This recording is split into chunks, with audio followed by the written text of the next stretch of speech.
Alrighty, hello, and welcome to Lost Kingdoms 2. Welcome back, welcome to.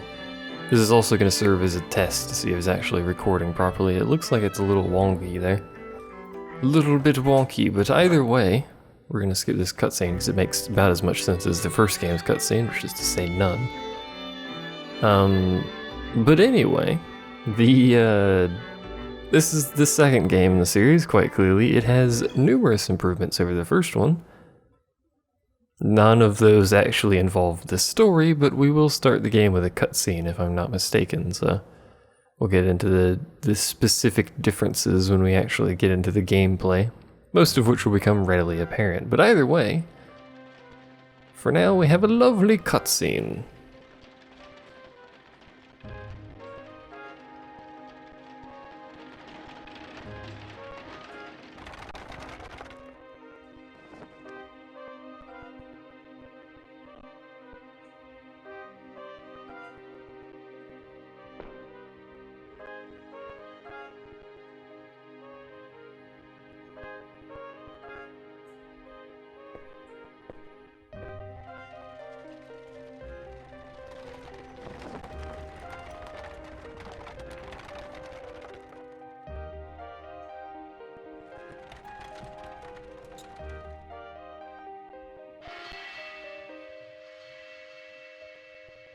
We've seen that before. And now we get to watch the intro cutscene anyway. Which, you know, makes slightly more sense in the game because it actually plays in the proper order, but still. If you watch this cutscene on the title screen, it plays it in seemingly random order, just stuff kind of happens.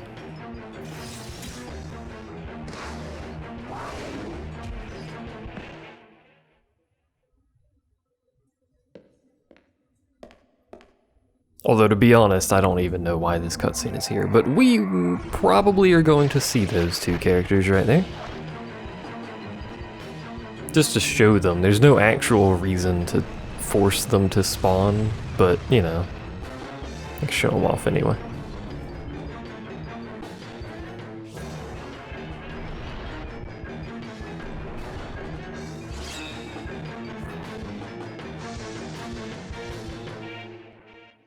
I also have a terrible headache and shouldn't be recording, but we're going to anyway. Because I wanted to actually get this started, but either way, for many generations, stuff has happened.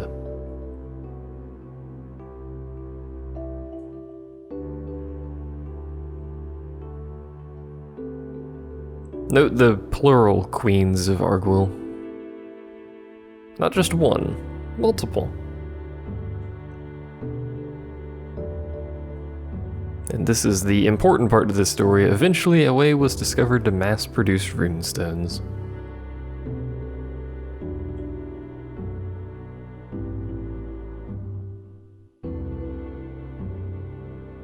We do not have a replica runestone, we have an original runestone. Terra Grimface, that's a great last name, by the way.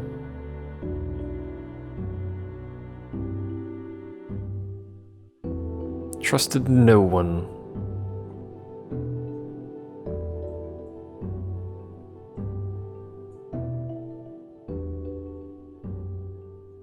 That is us, if you are curious.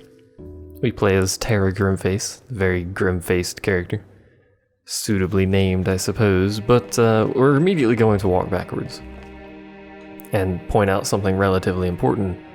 We can use cards at any point. If I so desired, I could use a card right now, because there are no longer battle zones, there are just battles on the map. So we can walk over here, and quickly use this card to pick up some treasure without actually having to trigger anything, by running around in circles like a maniac.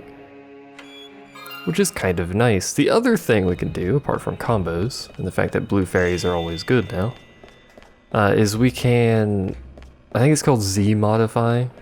I don't actually know that's the official name, but you can hold Z and push a card button, which will make it stronger, but also it costs twice as many gems. I believe that's also how you combo cards, but we don't have any combos unlocked, so it doesn't really matter. Rendezvous at the wagon. The wagon! You know, actually, we're not going to trigger those two enemies because they're relatively hard to kill, and we don't have a lot of cards in our starting deck, so we'll probably come back. One important thing is that we will not be getting red fairies on the first time through a level, mostly because a lot of the red fairies are... I can do that, yes. I don't need the tutorial. That's the tutorial guy if you don't know how to play the game. Mostly because a lot of the red fairies are actually locked behind certain things that you just straight up can't get to at first, so it's not a whole lot you can do about it. But either way, here we are. We're gonna fight I think it's a porky pig or something like that, and a dark raven. All enemy monsters are, as you probably suspect, just regular monsters. Even weapon cards are just regular monsters, so nothing too crazy. The other useful thing is that I can do this. In the first game, if you discarded a card, it would not go back to the bottom of your deck. It would just be used until you got out of battle. Now, however, if you were to discard a card, as I just did there, it will go to the bottom of your hand, bottom of your deck, and you can redraw it. Both of those doors are locked. I think this one requires a key. And then that one's locked by a mysterious force. If you interact with that door, it will spawn two neutral enemies that we saw in the cutscene that are relatively powerful. However, if you walk through here, it'll spawn that dude, who is also relatively powerful, but then so is everything compared to us. He's not too tough to deal with as long as you're not spamming out man traps, and plus if you can hit him with this, that will usually just straight up kill him. However, I appear to have missed, so took a bit of a beating for that. Stuff in this game hurts, by the way. Like, a lot. Hurts a lot. So you do have to be careful of your health. And another important thing is that whilst you can redo levels, I do not believe you are allowed to redo the draw at the end of the level. Another successful operation for the Band of the Scorpion, thanks to you.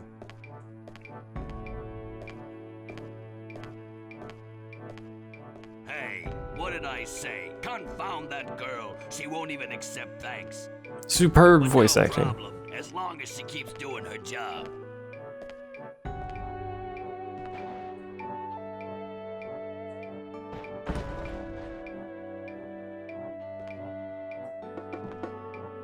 Also, you'll quickly notice that guy's beard is attached to his torso. It just kind of stretches everywhere, but whatever. The rating in this is just straight up equivalent to how many cards you get. You can get at most 3, so you obviously get 3 draws. But you'll notice very quickly here, when we choose our cards, it only shows us the ones we've chosen, not the ones that are possible. Sadly, we got some trash, but whatever. It's really not too much of an issue to get crap draws at the end of levels. Again, much like the original game, it gives you cards faster, but there's not too much of a problem with missing those. Good mythical missing. Anyway, we're gonna go ahead and jam all this stuff in here. We got a scythe beast, which sucks, by the way, from one of those chests, I believe. Unfortunately, it is quite bad. Oh yeah, and there is a new card type as well, which is a transform card type. You can see that down at the bottom there, the little circle of arrows or whatever, and there is a new card, affinity, which is machine, which I think is relatively similar to neutral. There's also an RPG-based leveling system, which gives you more magic and HP. Every level is 10 HP and 1 magic, I think, and I think some defense, maybe, I'm not sure. As well as a system that I really don't know how it works, but you gain elemental levels or elemental affinities as well every time you use a card of a specific element. So if I use an earth card, I'll get earth affinity and lose, I think, wood affinity or leaf affinity or whatever the game calls it. I'm not actually sure what it calls it.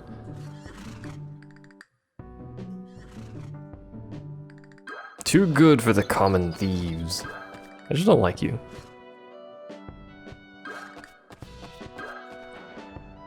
He says you're free to do as you wish, but that's actually a lie.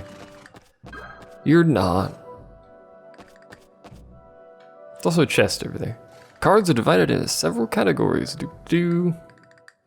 Those are weapon cards. We know how weapon cards work. Independent cards, we know about those, and that's all it's going to tell us about for now, unfortunately, but apparently we're in battle. There be a treasure over there.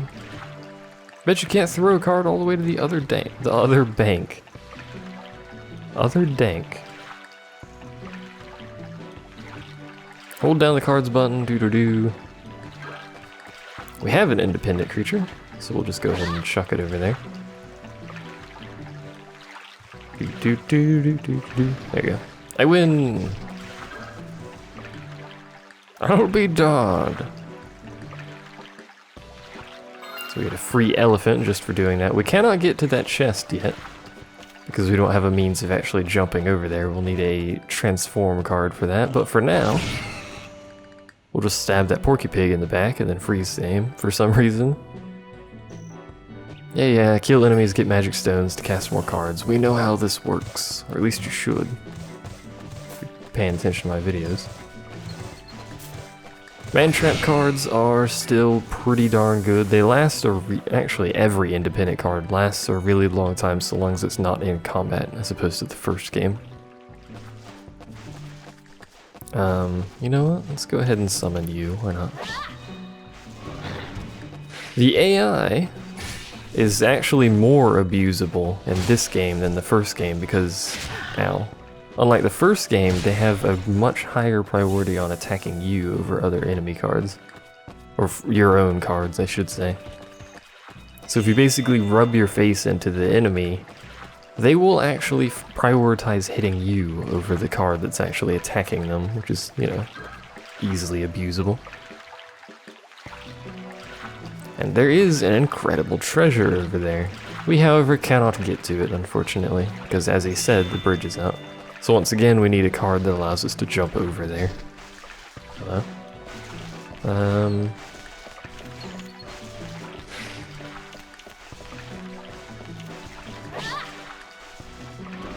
I should have held that a little bit longer, as it turns out. Hobgoblins are still trash. I'm sure you can figure that out, but hobgoblins are still trash. They attack far too slowly to actually manage to accomplish anything. Even attacking these, which they're, you know, elementally strong against, they're not necessarily guaranteed to kill it all the time. Kind of have to cheat the AI, kind of force them to attack you instead of the hobgoblin, but it's the fire card we have, so I will promptly replace them with something else. Also, you might notice Dark Ravens can be used 4 times instead of 3. This is true for several cards. Most of the weapon cards have many more uses per actual card than they used to, which is kind of nice. And I believe this is almost the end of our technically second level.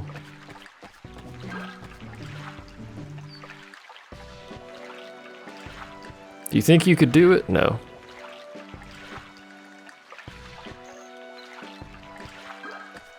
You can't do it. Look at that glorious GameCube-based water effect that emanates right there. And kind of a weird spot right there in the middle of the area for no apparent reason.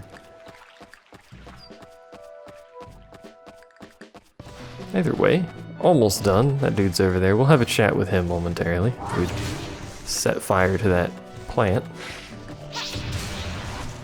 I told you the Scythe Beast is not very good. It costs 2 gems to use as well, and frankly it doesn't do enough damage to justify that.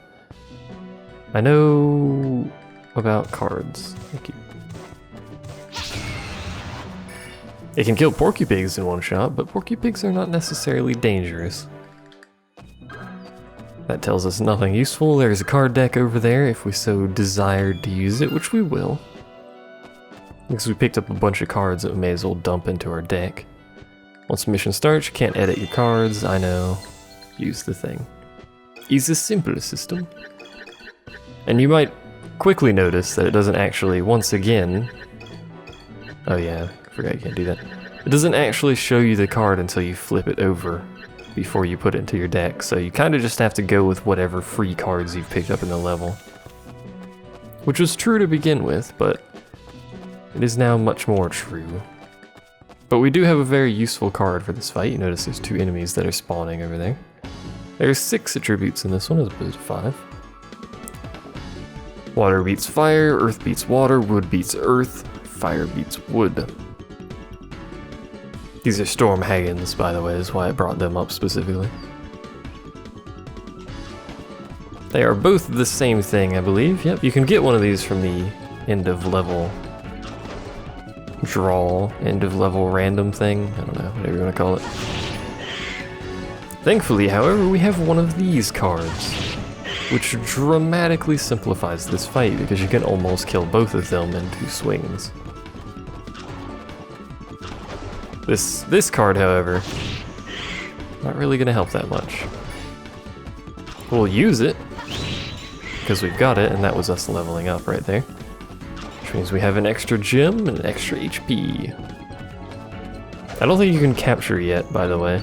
I don't think that's possible to do. I believe capturing was changed from the other games. So who do we want to give experience to? I would love to give it to a Mantrap, because they require a lot of experience to actually level. However, they have the same problem now. It's much harder to get 3 stars in this game than the first one, by the way. They have the same problem they had in the first game where they're basically idiots, so we're gonna have to do something here to get them in the right position. Maybe that'll do if I actually freaking spawned the wrong direction. Come on, buddy. No, come this way. There you go, buddy. I know you got a wide turning radius. This is a huge waste of time, by the way. Alright, you know what? You're not playing, so screw it. We'll get him some easy experience later. Oh, we still got 3 stars. Hooray! After saying it's kind of hard to get 3 stars. I do the same pattern I do in the first game. The slots the cards take up, as far as I'm aware, are random, so getting the good drop at the end of a level is completely based on luck, which unfortunately we've not been having. Before we end this video though, we may as well dump everything in our deck. I wish just selecting the card actually put it in your deck, but whatever. It's alright for now.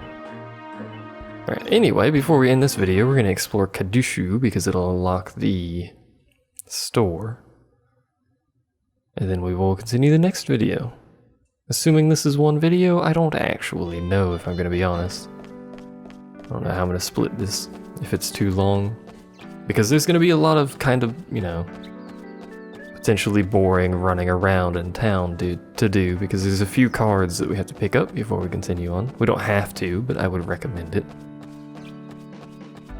Although much like the first Lost Kingdoms, I don't remember in the slightest where everything in the game is, so I will do my best to pick up everything, but you know, that's not necessarily guaranteed to happen. And as mentioned prior, the red fairies will not be on the first time through a level. We will get those later. As a lot of those are hidden away, tucked away in kind of odd places like in trees and rocks. They're much more hidden than the first game, but you also get much better rewards than the first game.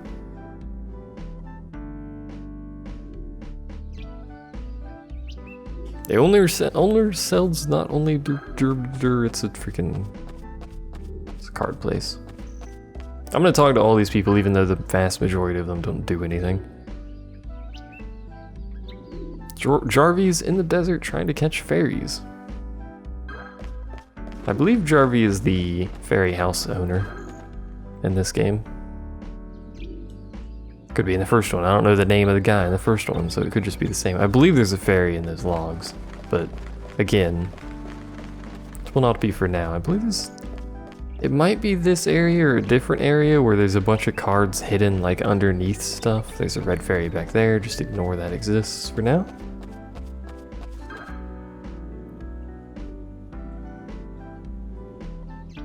I am a bandit though. Can't steal my own. There's a card in the fountain, or is it up there? Guess we'll talk to the children nonchalantly running around. How do you even know what a runestone is, woman? Child? Girl? If you had a unicorn card and a Horus card, well, we don't have a unicorn. Or a Horus, for that matter, so... Undoubtedly, I will forget about that guy when we actually have those two cards, but hey. Queen Katia.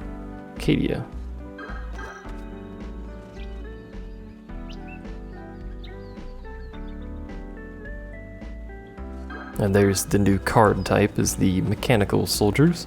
The mech cards are actually quite powerful. They tend to have a lot of mana cost, but they also tend to have a lot of staying power. They're much like steel skeletons in the first one, which are also available in this one. And I will be using. Also, I've got a weird problem with my controller where it just kind of slowly rotates sometimes, so I do apologize.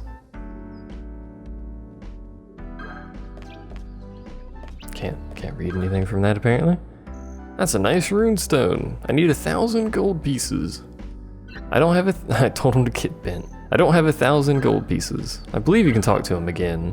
Yeah, at any point and he'll do it. We have 105. You do actually get gold from defeating monsters in this game as opposed to...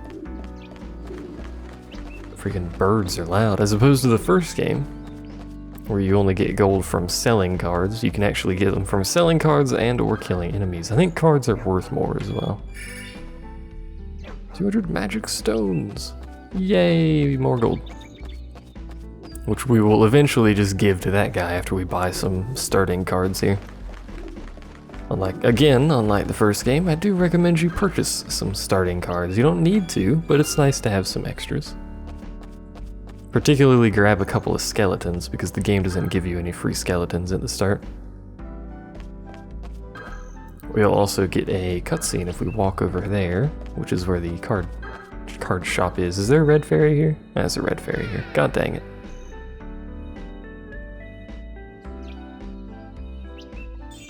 You're the best hider in your clan. Well, we got a red fairy. Just ignore that one. That's why I should not look for all of the cards if I'm not going to pick up all the red fairies. Hey, wait for me! I want to play too! Oh, why don't you just play with some of your monster friends, freak? Oh, you can play with us. If you give us that stone... That kid had a serious laugh. And we'll all play together. No, I'll never give it to you. My mother gave me this stone. It's very important to me.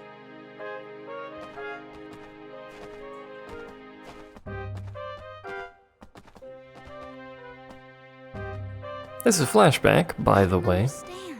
Why is everyone so mean to me all the time? It's not my fault they don't have magic stones.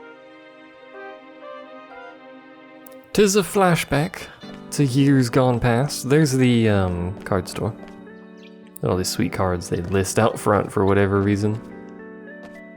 I like how they just put a bunch of cards on the front there. All over the place too.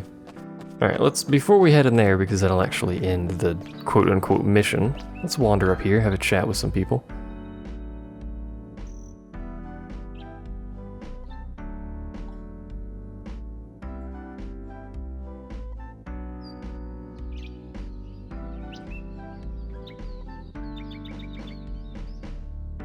I wonder what became of her indeed.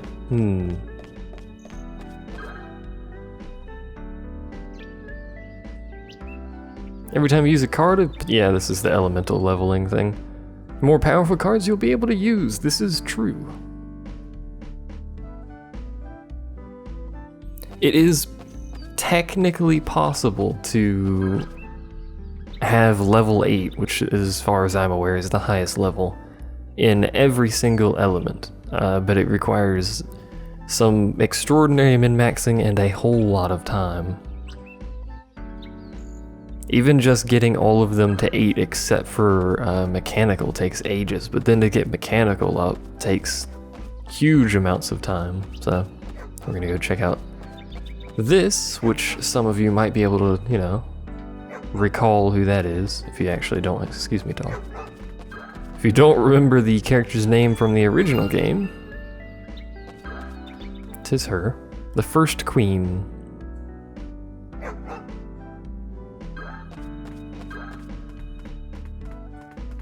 Quite the view. Ah yes, lovely. Like the 4 houses in town. We'll leave that ferry there because we're gonna come back anyway. Although this is the one, probably one of the few levels in the game where at least one of the ferries isn't locked behind something that you have to come back to, so I could get them all now, but since I will be going through the levels, I may as well just wait for that. Let's go ahead and head into the card shop. Purchase a few things. We probably can't transform anything because it requires large amounts of experience. I think I mentioned this. Nice music. I think I mentioned this in the original game, but a lot of the cards require lots of experience points in order to actually upgrade into another card. Also, we may as well show you the upgrade animation. Not much different than the original. Just a little bit flashier. We got ourselves a Dragonoid. I wanted that specifically, but like if we look at the man trap, it's got 2,000 experience. In the first game, that'd be a lot of experience. Except it requires either 13,000 or 26,000 to actually change anything. Same with a lot of other stuff. 20,000 for that. What's the Dark Raven? 12,000, 25,000. This dude's 9,000. The cheaper end for a lot of stuff is generally about 5,000 to 10,000 is the cheap end of transformations. The Lizard Men, I think, is actually the cheapest thing in the game to transform, and it's pretty much available immediately. I would recommend you pick up a Dragonoid. And before we leave here, I would like to purchase a few skeletons. Go ahead, purchase 2 skeletons. One more Dark Raven. That'll probably be it for now. And copy is relatively cheap compared to the experience required to do other things, but that was true of the original game as well. I think this will boot us out to the world map again. Forcibly. No, it doesn't. Do we have to walk forward for it to boot us out forcibly? Do we have to leave? Alright, well I thought it was going to boot us out, but apparently not, so I guess we'll just kind of leave town normally. Which thankfully doesn't take long. After you go into it the first time and we leave, it will unlock the card shop via the world map, so we don't actually have to walk to it every time, thankfully. There are also, I believe, 2 card shops in this game that sell different sets of cards. The other one we will unlock much later into the game, but it does exist. Oh man, we unlocked the Grom Tool Desert. That will not be for now, though. That'll be for next time. No, don't quit. I wanted to stuff everything in my deck before we left here, so I don't forget. Because we have quite a few cards now. How many cards do we actually have? We have 27 cards in this deck, so we're almost maxed out. We can do 29, and that's it. So we've almost maxed out our deck. It's not a very good deck, but it is relatively balanced anyway. It's got like 1 billion man traps. So that's not necessarily very good, but hey, you know, that's the thing. So thanks for watching. I'll see you guys next time where we continue through some more levels and do more things. I don't know what else I'd be doing in this game other than going through levels, but either way, thanks for watching. See you then.